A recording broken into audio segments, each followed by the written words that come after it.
Om Swastiastu. Om Swastiastu. Halo pemirsa, apa kabar Anda hari ini? Semoga selalu dalam keadaan sehat. Dan pemirsa, beberapa dari mitos yang tumbuh subur sehingga melanggengkan kekerasan dalam rumah tangga, diantaranya mitos kekerasan dalam rumah tangga sangat jarang terjadi. Faktanya yang saya pernah baca, 1 dari 3 istri pernah mengalami kekerasan dalam rumah tangga. Mitos lainnya, rumah tangga adalah urusan pribadi yang atau yang terjadi di dalamnya bukan urusan orang lain, dan serta mitos-mitos yang lainnya. Nah, untuk itulah di Perempuan Bali Bicara, Pakis Bali mengangkat sebuah topik, yaitu bagaimana memahami kekerasan dalam rumah tangga atau yang atau yang lebih dipahami oleh masyarakat awam dengan KDRT. Sudah hadir beberapa narasumber yang akan kita ajak berbincang-bincang.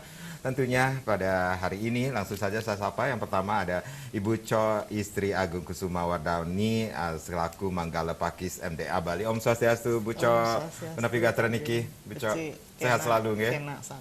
Terima kasih juga sudah hadir di studio pada hari ini. Dan yang hadir hari ini pun kita sudah menghadirkan Direktur Suryani Institute, ada Profesor Dr. Luh Suryani Ketut Suryani SPKJK. Om Swastiastu, Prof. Om Swastiastu. Apa kabarnya, Prof? Baik. Waduh, Prof, cerah sekali hari ini, Prof. Harus Nah, tetap cerah. ini dia. Kalau warna juga mempengaruhi mood seseorang nggak sih, Prof? Ya, dari warna yang dipakai itulah yang ada dalam dirinya. Wah, aduh, ini kita hitam-hitam ini kayaknya moodnya nggak baik nih. Bukan berarti begitu ya, Prof? Bukan tidak baik, tapi jiwanya lebih kuat lagi. Oh, jiwanya lebih kuat lagi. Terima kasih Profesor sudah hadir, dan yang pastinya kita hari ini kedatangan juga seorang psikiater dari Fakultas Kedokteran Universitas Udayana, Dr. Cokorda Bagus Jaya Lasmana, SPKJK Mars. Om Swastiastu, Dr. Cok. Om Swastiastu. Apa kabarnya? Sehat. Sehat ya, selalu ya. Betul. Baik, terima kasih. Saya ke Manggala Pakis Bali Dumun ki Ibu Cok niki. Bu Cok, kenapa niki concern sekali khususnya Pakis Bali niki sendiri terhadap topik kita pada hari ini? Yang pertama, Om Swastiastu, pemirsa Sami. Kalau kita mencermati kenapa sampai tema yang kita hadirkan adalah mengenai memahami kekerasan dalam rumah tangga, wujud real yang kita rasakan setelah memasuki masa pandemi 2,5 tahun sekarang ya, ternyata angka yang ada khususnya di Bali, mungkin tidak hanya di Bali saja, di Indonesia termasuk di belahan dunia yang lain, memang angka menunjukkan kekerasan dalam rumah tangga semakin tahun semakin meningkat. Nah, bisa jadi kenapa meningkat ya, apa karena desakan ekonomi atau karena masalah di internal keluarga yang mungkin sebentar lagi Ibu Prof sareng Dik Cok akan menyampaikan. Nah, ini menjadi pertimbangan yang pertama bagi kami di Paiketan Krama Istri. Di samping pertimbangan kondisi real, kalau kita mencermati apa yang menjadi pemahaman dari Paiketan Krama Istri, karena bicara Krama Istri ada sesana Paiketan Krama Istri. Jadi ada tata titi, ada swadharma, ada swadikara, artinya kewajiban dan hak Krama Istri yang dilaksanakan dalam kehidupan di masyarakat. Nah, atas dasar hal tersebutlah kami mengacu dari kitab suci Hindu kita yang menyebutkan bahwa jadikanlah rumahmu itu seperti sorga, tempat pikiran-pikiran mulia dan keluhuran-keluhuran hidup dalam keluarga kamu. Jadi seperti itu yang diamanatkan oleh luhur kita. Tapi realitanya sekarang justru semakin jauh. Kenapa? Karena angka kekerasan dalam rumah tangga yang kita sebutkan supaya dibuat seperti sorga, karena kita belum pernah ke sorga begitu ya. Nah, ini dibuat seperti sorga, tentu hal-hal positif lah yang hidup dalam keluarga. Baik suami, istri maupun anak-anak saling menghormati. Nah, karena di satu pihak desakan ekonomi atau mungkin karena dampak-dampak lain yang memang menjadi beban masing-masing individu yang tadinya mereka terlepas satu sama lain kemudian duduk bersama menjadi suami istri, tentu di awal pasti mereka berharap melahirkan anak yang suputra, kan begitu. Tetapi kenyataannya cukup banyak terjadi kekerasan dalam rumah tangga. Nah, ini yang melatar belakangi sehingga kami berharap bahwa kekerasan dalam rumah tangga, khususnya yang ada di desa adat, karena Ikatan Kerama Istri ini tersebar di seluruh desa adat di Bali. Nah, kami berharap bagaimana kerama istri niki mangdengah, karena di dalam sastra juga sudah sangat jelas disebutkan apa yang harus diciptakan dalam bentuk sebuah rumah tangga. Karena kalau terjadi kekerasan dalam rumah tangga, ini disebutkan juga orang pertama yang harus kita salahkan adalah orang-orang yang memiliki kecerdasan, kemuliaan hati di seputar rumah tangga tersebut. Berarti ada tetangga mungkin atau siapa. Nah, inilah yang seharusnya saling, kalau di Bali kan ada saling ngerumuang begitu ya. Nah, ini yang berdampak.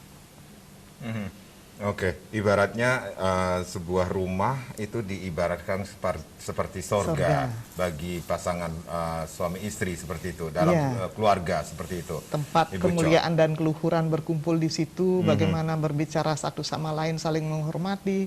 Tapi kalau sudah ada kekerasan dalam rumah tangga, bisa saja komunikasi tidak berjalan dengan semestinya, kemudian saling menang-menangan. Nah, hal-hal negatif lah yang ada dalam rumah tangga, sehingga kalau kita menyebutkan bahwa leluhur kita bentuklah rumahmu seperti sorga, ini kan akan semakin jauh. Nah, ini apa yang langkah-langkah yang harus kita lakukan. Nah, ini sebetulnya kalau kita melihat dari pemahaman secara umum, sebetulnya hal-hal tersebut bisa dihindari kalau kita saling mengerti. Karena ada kebodohan, ada kemalasan, ada sakit-sakitan, ada tidak cerdas. Ini kan faktor yang berpengaruh dalam sebuah kehidupan rumah tangga. Ada banyak faktor. Jadi jangan sampai ada masyarakat yang bodoh, masyarakat yang sakit, masyarakat yang miskin. Nah, ini apa yang harus kita lakukan? Karena di dalam sastra ada juga disebutkan bahwa kewajiban kamu adalah bekerja. Di dalam Weda jelas. Kalau begitu kamu tidak bekerja, jangankan kamu akan membantu orang lain, hidupmu pun tidak akan mampu kamu pelihara. Ini kan bekerja lagi, jadi mau suami, mau istri tetap harus memiliki kemampuan untuk melakukan aktivitas dalam membangun sebuah keluarga. Baik, Ibu Cok dan Prof dan Dr. Bagus, kita rehat sejenak, nanti kita akan lanjutkan lagi bagaimana memahami kekerasan dalam rumah tangga. Pemirsa, jangan kemana-mana, Perempuan Bali Bicara akan kembali sesaat lagi.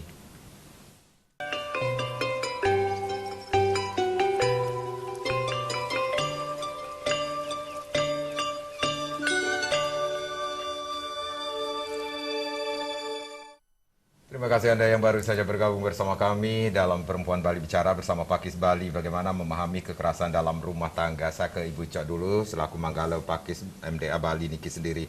Bu Cok, dari penjelasan Bu Cok di awal tadi, begitu pentingnya hal kekerasan dalam rumah tangga ini harus dipahami dalam setiap keluarga di Bali niki.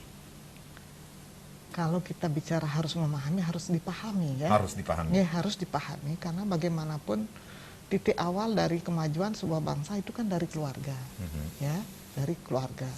Kemudian ada ikatan sepasang suami istri, tentu dia memiliki niat untuk melahirkan keturunan.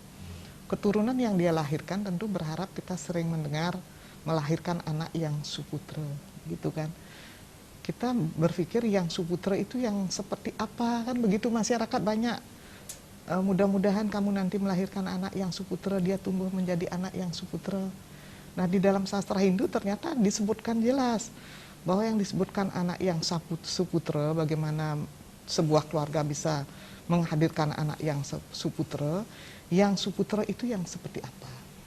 Yang pertama, ada di bahasa Sanskertanya itu beruh ring wede. Jadi seorang anak itu harus berpengetahuan. Kemudian bakti ring dewa, hormat kepada leluhur, kepada yang widi. Kemudian tarma lupeng pitra pujo, menghormati pitra pujo leluhur semua. Baru masih pua siwa swagatra kabeh. Jadi baru mencintai sesama yang ada di dalam rumah maupun yang di luar rumah. Sebetulnya apa yang ditanamkan oleh leluhur kita di dalam sastra Hindu itu cukup lengkap, banyak sekali hal-hal yang belum kita pahami, belum kita buka. Sebetulnya itulah yang menjadi bekal dari anak-anak yang akan memasuki rumah tangga. Atau yang sudah berumah tangga pun perlu memahami lebih dalam, karena semuanya itu ada di dalam sastra. Kita tidak perlu lagi membuka yang lain karena leluhur kita sudah menyiapkan semua. Begitu kamu melakukan sebuah perkawinan, diharapkan akan melahirkan keturunan. Begitu melahirkan keturunan, kamu harus menghasilkan anak yang suputra. Kita cari anak yang suputra itu ternyata ada semua. Jadi sebetulnya bagaimana kita membuat kerama istri seluruh Bali supaya ngeh ya, swadharmanya seperti apa, swadikaronya apa, seperti apa, kemudian sesananya itu tata titi apa yang harus dilakukan dan apa yang tidak boleh dilakukan. Nah, ini sebetulnya awenten sami begitu. Baik, Prof. Seperti kata Bu Cok Niki sendiri, angka kekerasan dalam rumah tangga cukup membuat prihatin kita semua, Niki sendiri. Sebenarnya apa yang menyebabkan terjadinya kekerasan dalam rumah tangga itu sendiri, Prof, melihat? Kalau kami lihat dari kasus-kasus yang datang, semua itu terjadi karena masalah yang ada dalam diri masing-masing. Kalau dilihat filosofi Bali, luar biasa, mengalahkan filosofi ilmu pengetahuan. Seperti misalnya, dunia kedokteran dahulu hanya percaya bahwa manusia itu hanya terdiri dari mind, body, dan sosiobudaya. Tetapi dalam filosofi Bali, ada satu yang dimunculkan adalah roh atma atau apalah namanya. Dan atma inilah yang menentukan masalah masa depan.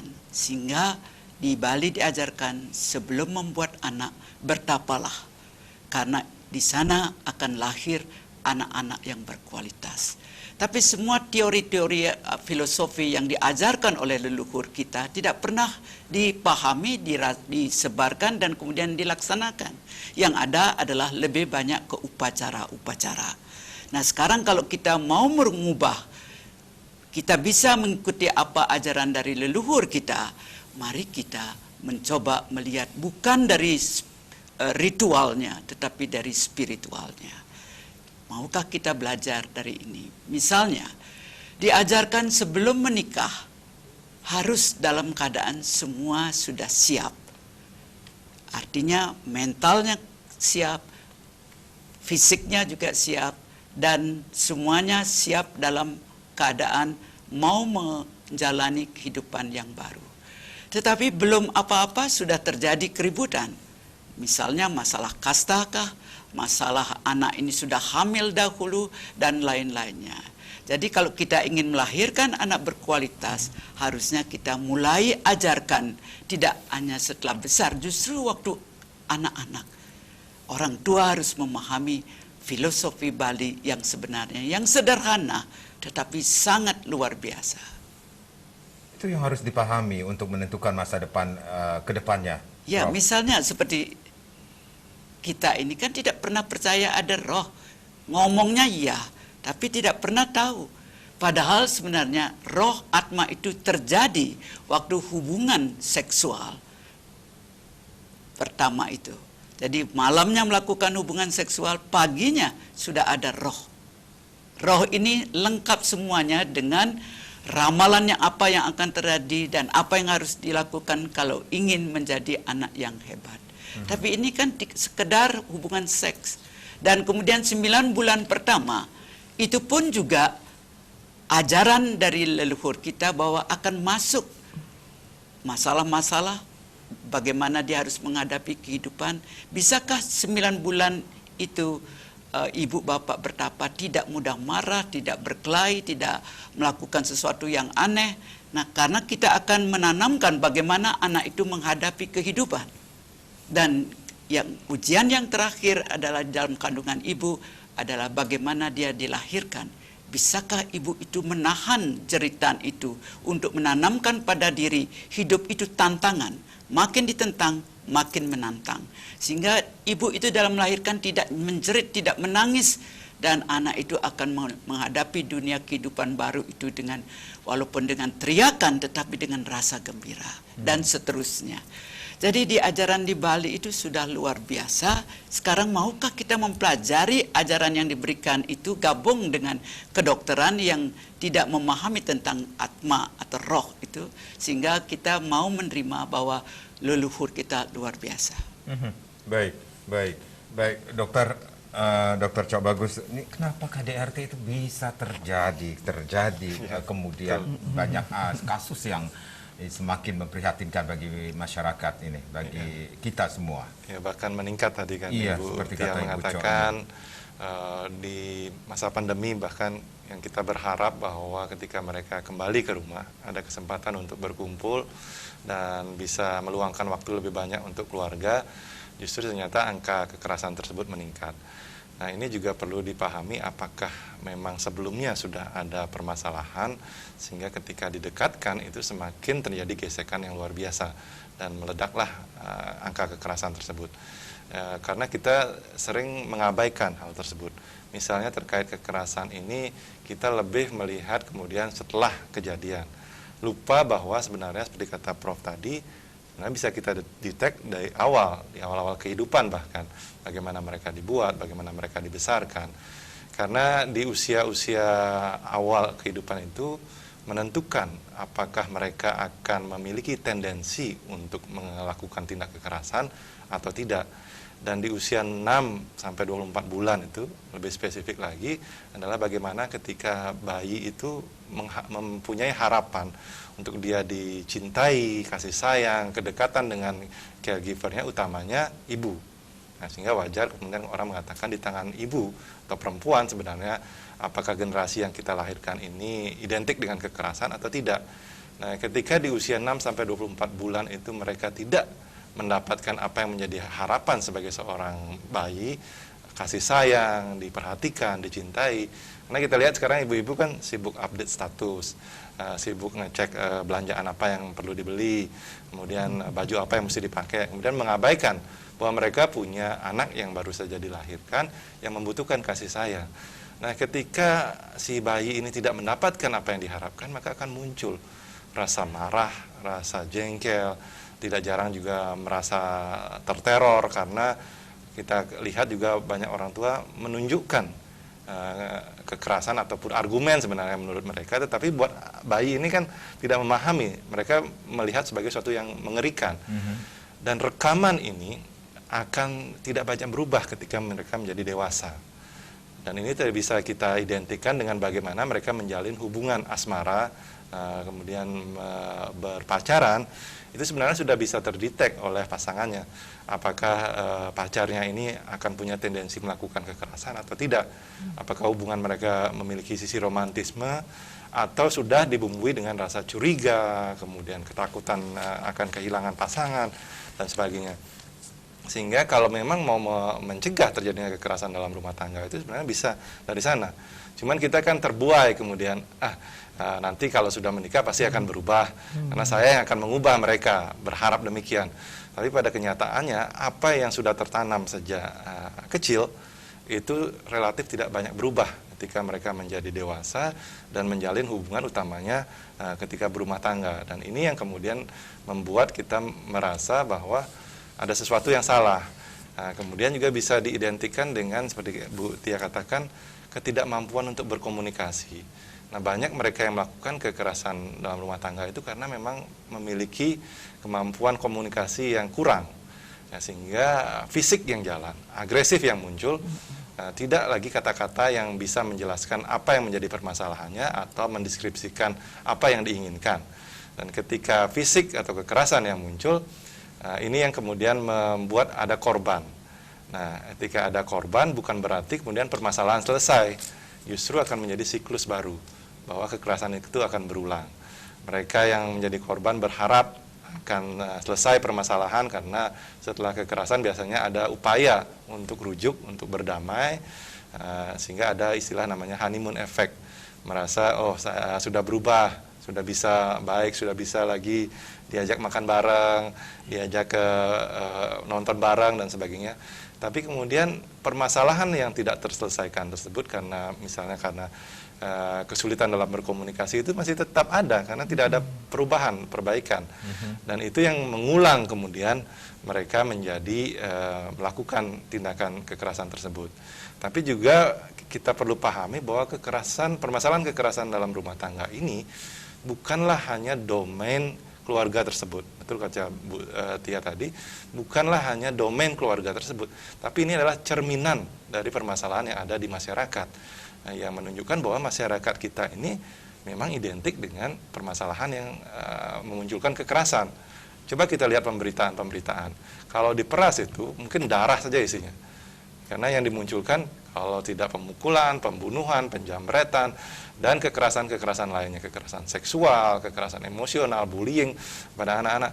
Dan itu sekarang muncul tidak per hari, tapi per detik, dan itu dalam genggaman setiap orang yang tidak tanpa mereka sadari menyimpan. Dalam kondisi sadar, mereka bisa mengatakan, oh ini tidak terjadi pada saya, ini pada orang lain. Tetapi ketika krisis, yang muncul adalah memori rekaman ini, yang membuat secara otomatis kemudian melakukan agresif tersebut. Terlepas sudah ada bakat, sudah ada rekaman memori di awal, di mana orang tua tidak memberikan rasa kasih sayang, rasa pengharapan, rasa aman buat anak tersebut, sehingga ketika mereka menjalin hubungan suami istri, sebenarnya memori-memori kasih sayang itu bisa memproteksi. Tetapi kan yang direkam sekarang ini orang tua yang keras, orang tua yang memukul, belum lagi mencoba bercerai, belum lagi berselingkuh, belum lagi mencari pasangan lain dan sebagainya. Dan ini yang membuat anak-anak kita menjadi rentan kemudian, dan angkanya akan terus meningkat. Kekerasan itu kalau tidak diperbaiki dan dicoba dilihat titik awalnya di mana. Sehingga sangat benar sekali, kami mendukung sekali upaya Pakis mulai dari keluarga, mulai dari dalam keluarga itu sendiri untuk membenahi bagaimana kita membangun rumah tangga, seperti Prof juga katakan, bebaskan mereka dari beban trauma masa lalunya, sehingga ketika mereka berumah tangga tidak terbawa oleh tadi rekaman orang tua yang tidak memperhatikan, orang tua yang tidak memberikan rasa kasih sayang, yang tersimpan justru rasa marah, rasa teror, rasa ketakutan, rasa ingin menghancurkan, dan berujunglah pada tindakan agresif. Selain ada gangguan kejiwaan juga yang akan mendasari mereka untuk melakukan tindakan kekerasan tersebut. Jadi jangan lupa, orang yang melakukan tindakan kekerasan itu sudah ada bakat mengalami gangguan jiwa. Baik, berarti ada dampak-dampaknya yang harus diperhitungkan juga ketika terjadi kekerasan dalam rumah tangga ini. Oke, baik. Kita akan rehat sejenak. Pemirsa, jangan kemana-mana. Perempuan Bali Bicara akan kembali sesaat lagi.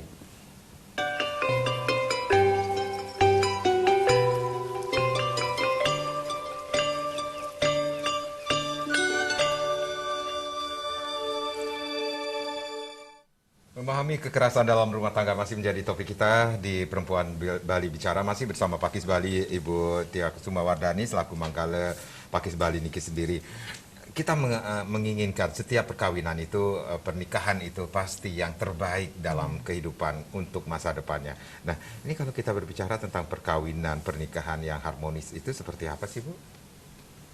Dalam ajaran Hindu, Niki? Kalau yang disebutkan perkawinan atau pernikahan yang harmonis, pasti semua calon pasangan mimpinya seperti itu. Okay. Tapi kenyataannya ya, Ibu Tia ngomongnya mimpinya lihat langsung ke saya. Saya mimpi saya seperti itu, Bu. Dan masih bermimpi. Banyak yang menyebutkan kalau mencari suami atau mencari istri seperti main lotre begitu ya. Dapat undian tiba-tiba entah seperti Nabi. Mungkin waktu masih proses pacaran mereka baik-baik saja, mereka menunjukkan hal-hal yang terbaik lah, sehingga ya mereka bersepakat untuk menempuh hidup bersama.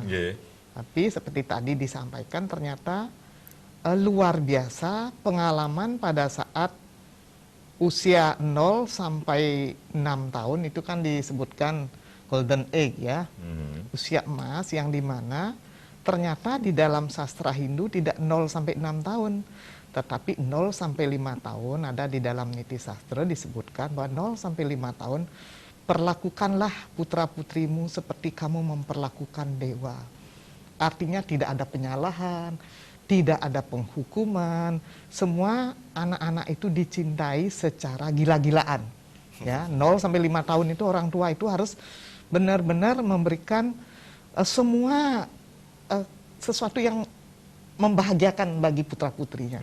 Itu di dalam niti sastra ternyata ada disebutkan begitu, perlakukanlah putra-putrimu di bawah 5 tahun seperti kamu memperlakukan dewa begitu. Nah, sekarang begitu mereka besar, kalau pada saat 0 sampai 5 tahun kalau menurut Hindu ternyata tidak seperti itu, ya bisa jadi begitu mereka dewasa akan terekam semua. Ya, apalagi kalau seandainya kalau dari sisi ilmu kedokteran orang tua masuk ke kamar berdua saja anak 0 sampai 5 tahun, seorang putra putri akan cemburu ya. Cemburu melihat begitu ayah ibu masuk ke kamar berdua, tiba-tiba mereka tidur sendiri. Itu sudah ada perasaan dendam mereka, kenapa ibunya diajak masuk kamar. Nah, Jadi pada saat masuk kamar pun sebetulnya ada teorinya, bapak masuk duluan atau tidak masuk bersama-sama.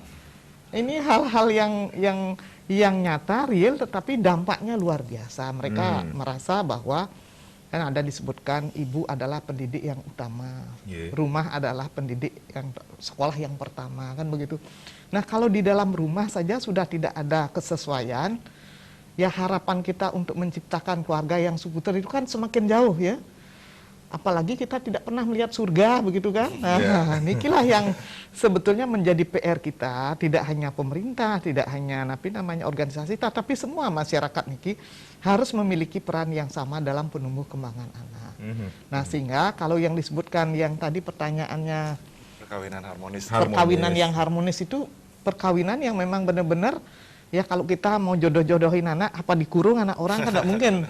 Ya, niki kan mereka sesuai dengan tingkat pergaulan, apalagi sekarang dengan media sosial akan mudah melacak perilaku seseorang. Baik.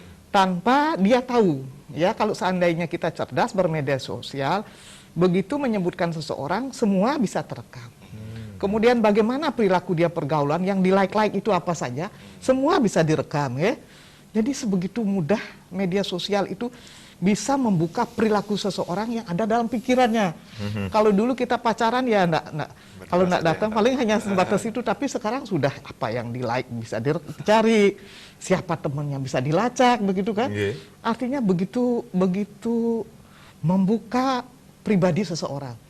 Ya, begitu umpamanya, apalagi sampai pasangan suami istri ada telepon gelap ya, ada nomor telepon yang tidak diketahui oleh istrinya, ini kan sudah sumber-sumber bibit percekcokan yang solusinya berat sekali gitu. Tetapi di satu pihak kalau kita memimpikan rumah tangga yang harmonis, pasangan yang harmonis, ya sebetulnya dengan doa saja nih.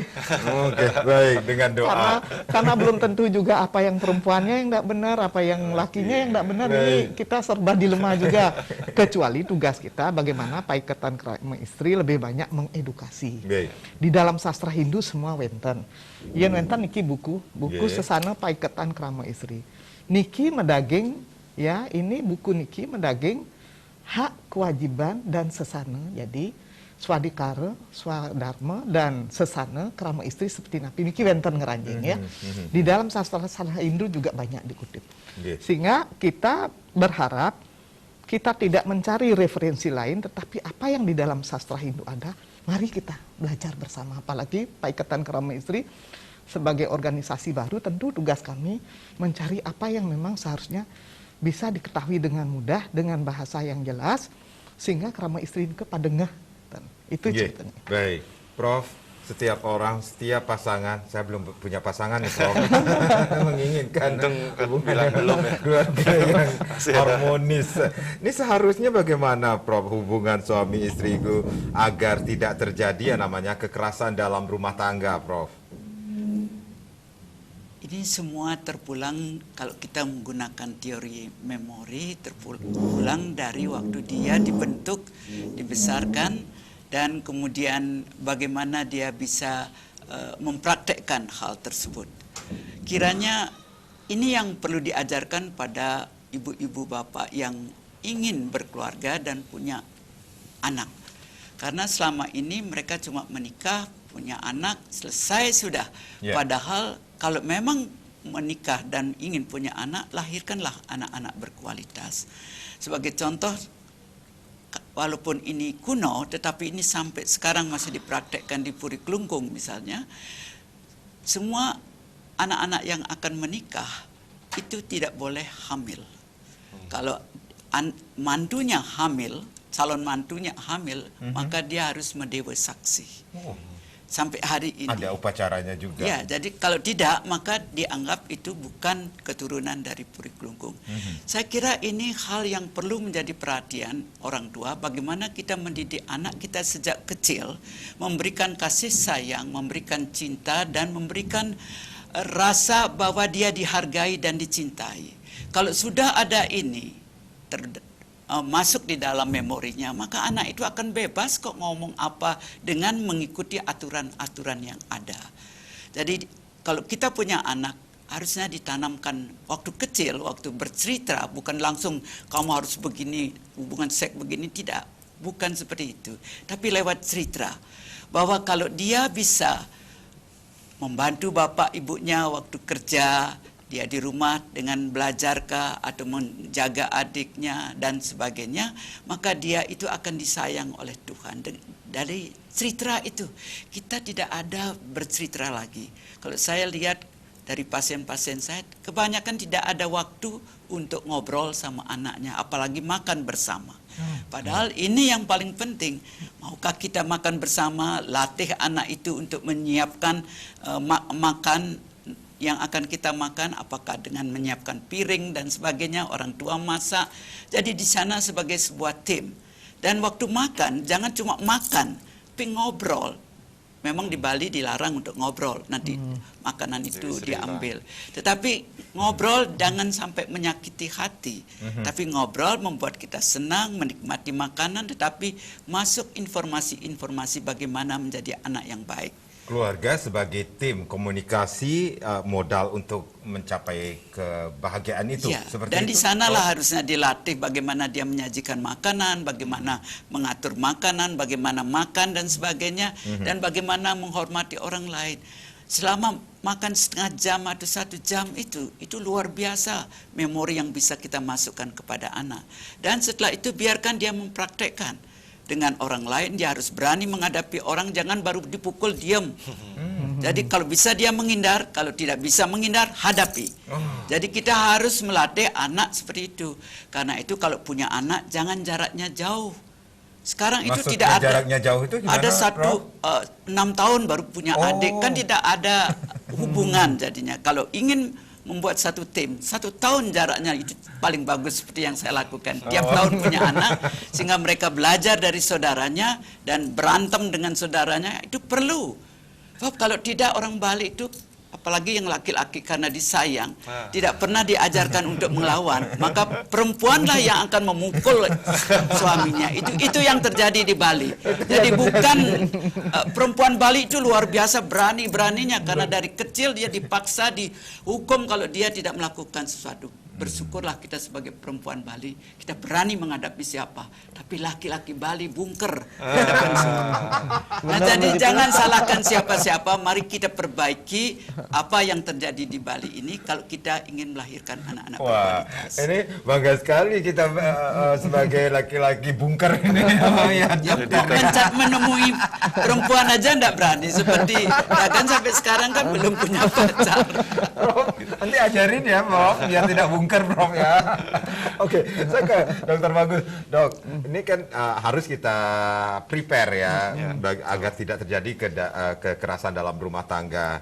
Seandainya ini terjadi terhadap setiap keluarga Niki sendiri, berarti ada dampak kekerasan dalam rumah tangga tersebut, bahkan pada terhadap gangguan jiwa kah? Ya, betul. Jadi yang namanya berumah tangga itu adalah suatu proses. Bukanlah kemudian setelah berumah tangga kehidupan itu berhenti, tidak ada proses pendewasaan dan sebagainya. Justru ketika kita berumah tangga itu adalah suatu ajang atau proses pendewasaan diri kita. Jadi kita tidak lagi anak-anak, karena kita dituntut untuk bisa bertanggung jawab minimal terhadap pasangan kita, dan kalau punya anak itulah tanggung jawab kita selanjutnya. Nah, ketika ini menjadi suatu proses pendewasaan, maka bukan berarti yang akan kita hadapi adalah jalan tol yang lurus saja, tapi akan ada kerikil-kerikil, bahkan akan ada badai dalam kehidupan perkawinan kita. Dan ini memang memerlukan upaya dari kedua belah pihak untuk saling belajar, seperti Prof katakan tadi, sebagai sebuah tim.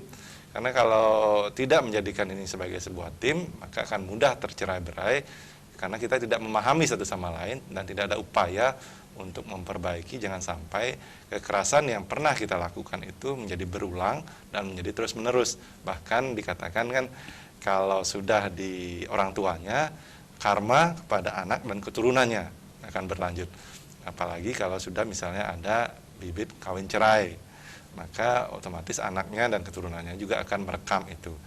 Nah, secara biologis itu dikatakan DNA-nya menurun, sehingga kita tidak ingin itu terjadi.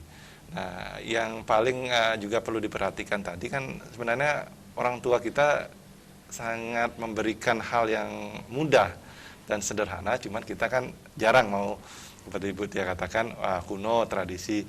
dalam memilih pasangan itu diminta untuk melihat bibit bebet bobotnya.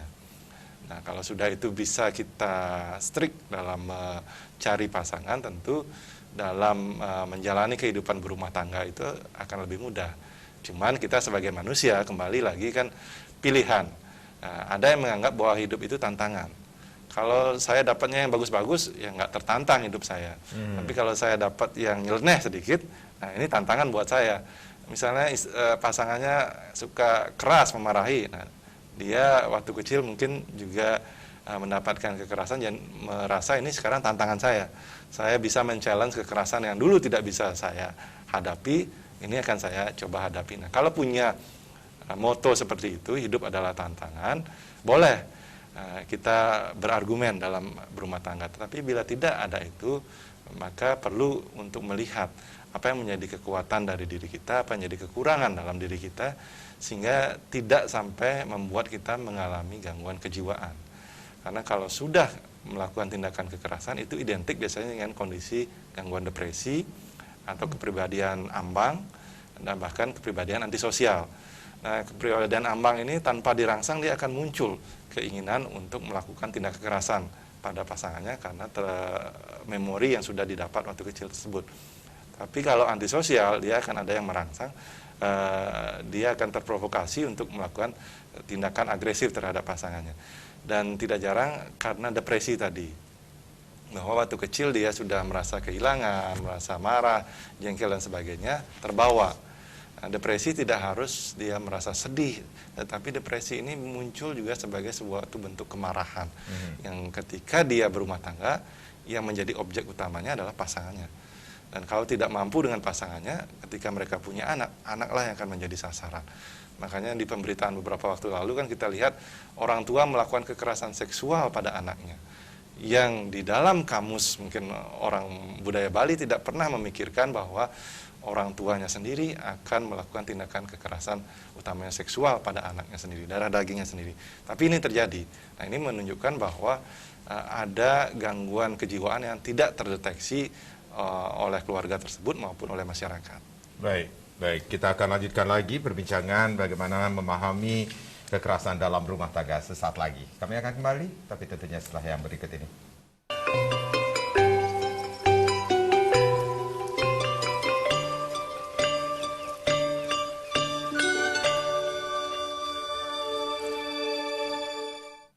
Ya, Perempuan Bali Bicara kembali hadir dalam memahami kekerasan dalam rumah tangga, masih bersama Pakis Bali tentunya. Kalau kita berbicara tentang bagaimana memahami kekerasan dalam rumah tangga, dan yang pastinya ini Dokter Bagus, kita berdua ini bangga sekali di antara dua perempuan, sosok perempuan Bali yang kuat ini, tapi jangan jadi laki-laki yang bungkar ya nanti.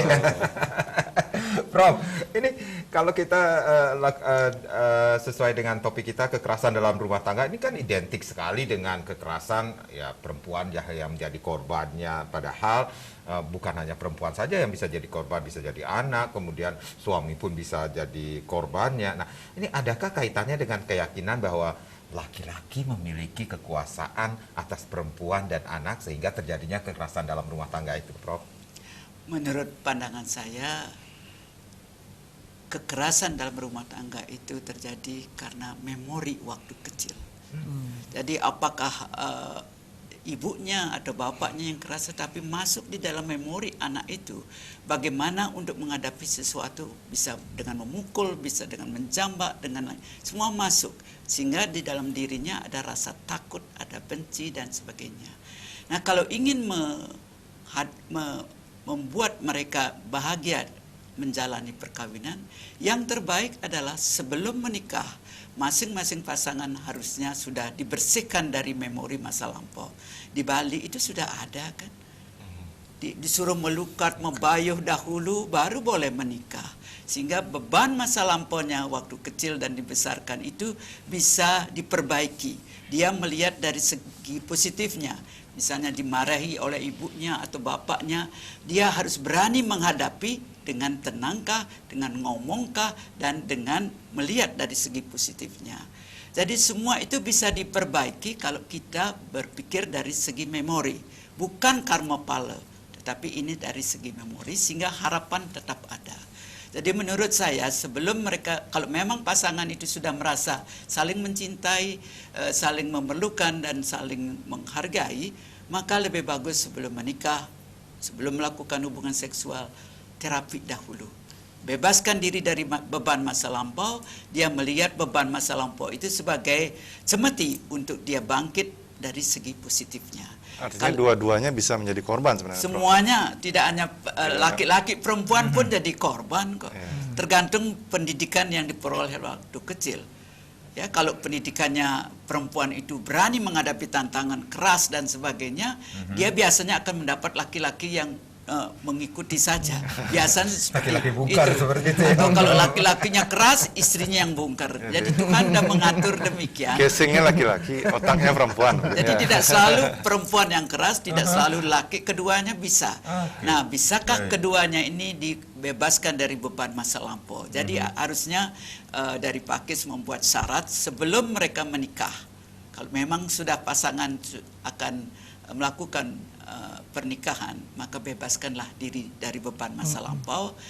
Bisa dengan upacara seperti di Bali itu, tapi dari segi psikiatri kami perbaiki memorinya, dihipnosiskah sehingga dia menjalani kehidupan baru ini yang dahulu adalah pelajaran buat memahami kehidupan. Melihat dari segi positifnya, dipukul oleh ibu bukan berarti ibunya benci, tapi ibu ingin mengajarkan bagaimana dia sadar bahwa dia harus tidak memukul adiknya dan sebagainya.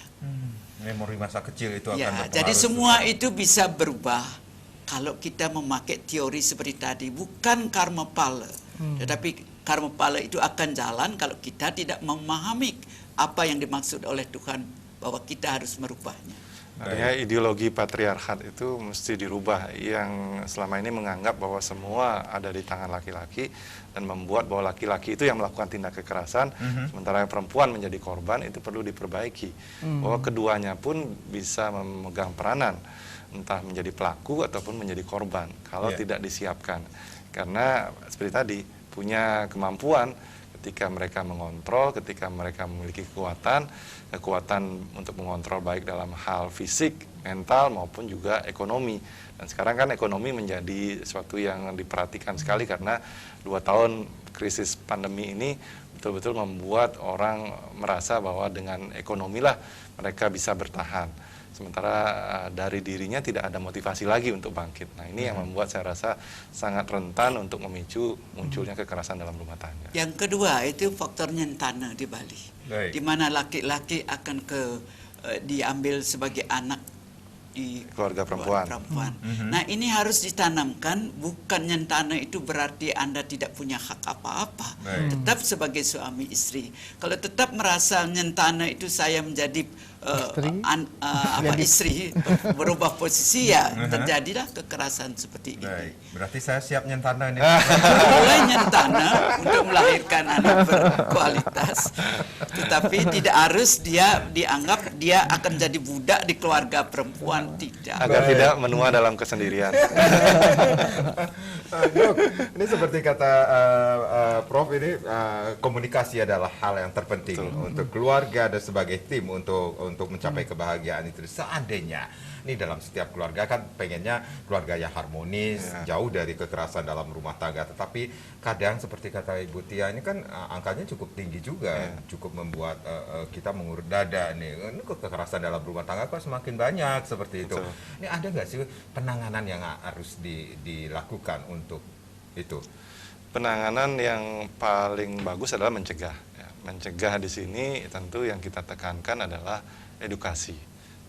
Yang kita lakukan saat ini dari Pakis juga adalah pertama mengedukasi. Karena dengan mengedukasi mereka menjadi terbuka wawasan, punya pilihan-pilihan untuk tidak melakukan tindak kekerasan, kemudian membuat awareness bahwa hal ini terjadi tetapi tidak untuk dilanjutkan. Hal ini memang ada, sifat manusia adalah ada agresifnya untuk mereka bertahan. Dan itu yang membuat kita sebagai manusia mampu tetap bertahan dalam kehidupan ini. Tidak punah seperti dinosaurus. Tetapi bukan berarti kekerasan ini tetap digunakan untuk mengatasi semua permasalahan. Selain itu juga screening sangat penting, saya rasa. Ini perlu dilakukan karena yang kita lakukan saat ini lebih melihat hasilnya saja. Sudah terjadi kekerasan, kemudian sudah terjadi korban, tapi tidak mau melakukan screening, mendeteksi awal, mendeteksi dini.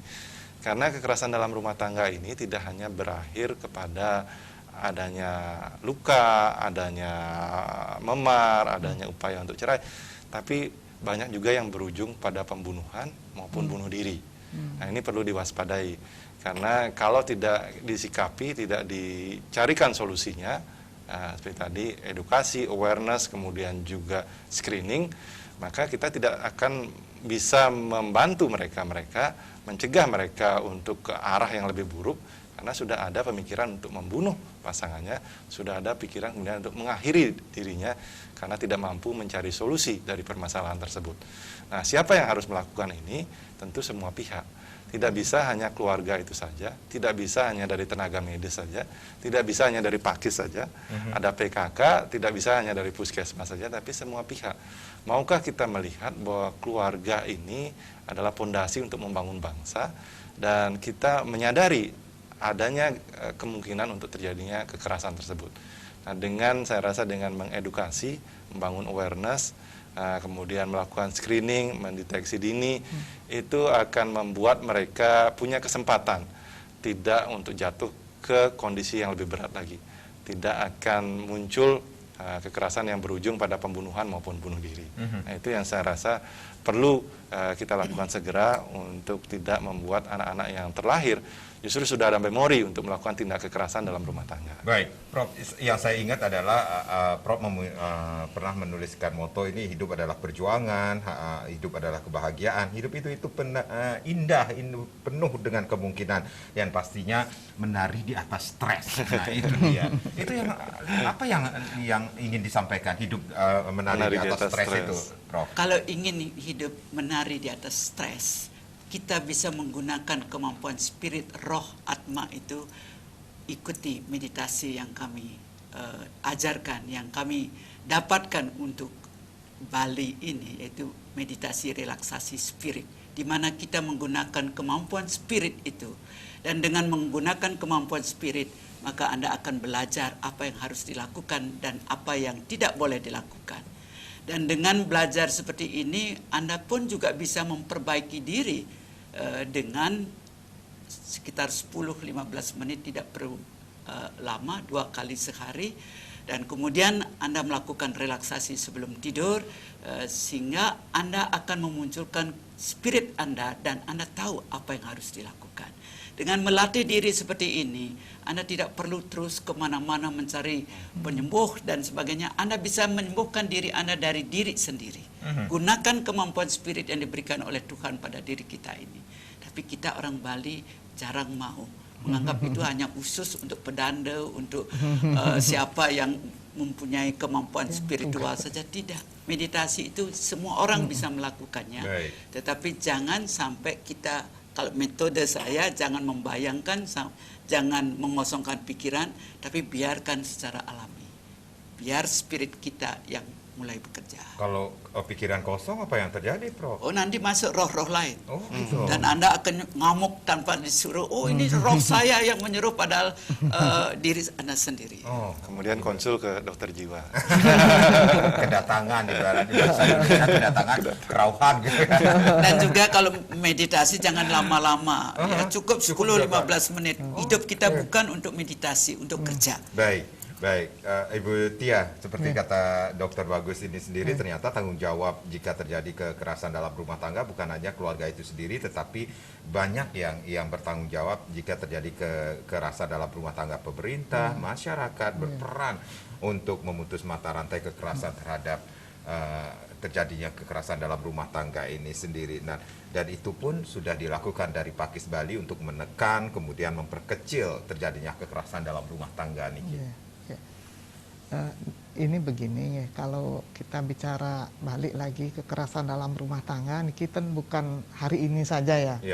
Sebetulnya dari semenjak sudah ada manusia, sudah ada kekerasan, begitu, hanya ada di luar rumah, dalam rumah. Nah, khusus kita bicara kekerasan dalam rumah tangga, sebetulnya yang tim intinya nih kita suami istri sebetulnya ya, suami istri.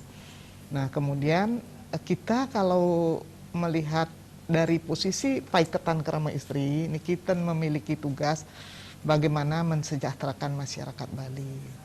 Kalau kita sebutkan sejahtera, kalau sudah terjadi kekerasan tentu sejahtera itu akan semakin jauh.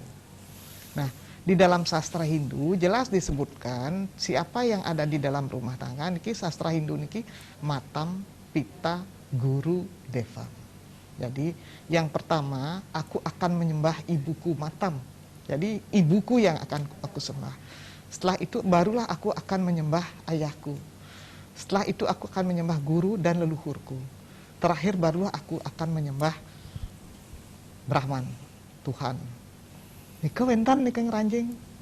Sekarang kalau ada kekerasan dalam rumah tangga, ya jelas 4 itu pasti tidak berjalan, ya, pasti tidak berjalan.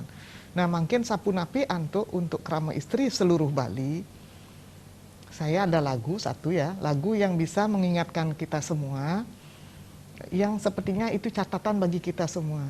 Yen cening sayang reng raga. Jadi kalau kita mencintai diri kita, anake malu tresnain, cintai dulu orang lain. Wantah keto sasulurnya, memang begitu seharusnya. Anaketan bina yukti, orang lain juga tidak berbeda dengan kita. Anaketan bina yukti, sami mengandapang raga, semua merendahkan hati. Sida durus, kalau itu yang terjadi, sida durus rahayu sami kepanggil. Jadi semua akan menemukan hal yang, jadi sebetulnya kalau kita sampai menyalahkan seseorang, sebetulnya balik dulu ke diri kita. Kita pun ingin dihargai, kita pun ingin dihormati. Nah, kalau pasangan yang kita harapkan akan memberikan, kalau sebelumnya ada rayuan-rayuan pada saat proses pacaran, tetapi pada saat proses suami istri sudah tidak ada kata-kata seperti itu, yang ada hanya hujatan, kemarahan, cepat tersinggung, cepat emosi, hal-hal yang tidak semestinya dibicarakan muncul di dalam pertengkaran. Ini kan semakin jauh. Nah, sehingga mungkin kami dari Paiketan Kerama Istri, memang semua rumah tangga punya masalah, sehingga orang menyebut rumah tangga. Jadi bukan rumah indah begitu ya. Rumah tangga itu rumah yang ada tangganya. Tangga 1, tangga 2, kan tidak mungkin rumah indah, kan tidak kita sebut. Sudah berumah tangga artinya ada tangga yang akan kita lalui. Nah, sehingga tantangan itu pasti ada, selalu ada. Nah, sehingga dalam hal ini kami mengajak Paiketan Kerama Istri, karena semua sebetulnya ada di dalam sastra Hindu, ngiring makin kita gali bersama, karena banyak hal selain yang saya sampaikan itu banyak lagi yang ada. Baik, baik. Ibu Tia, Prof, terima kasih. Menari di atas stres itu yang harus saya lakukan. Siapnya tanda juga. Jangan bungker. Jangan bungker seperti itu ya. Terima kasih, mudah-mudahan apa yang kita berbincangkan pada hari ini memberikan manfaat bagi pemirsa Bali TV di mana saja berada. Saya Made Sukanengkaran, terima kasih. Sampai jumpa. Om Santi Santi Santi Om.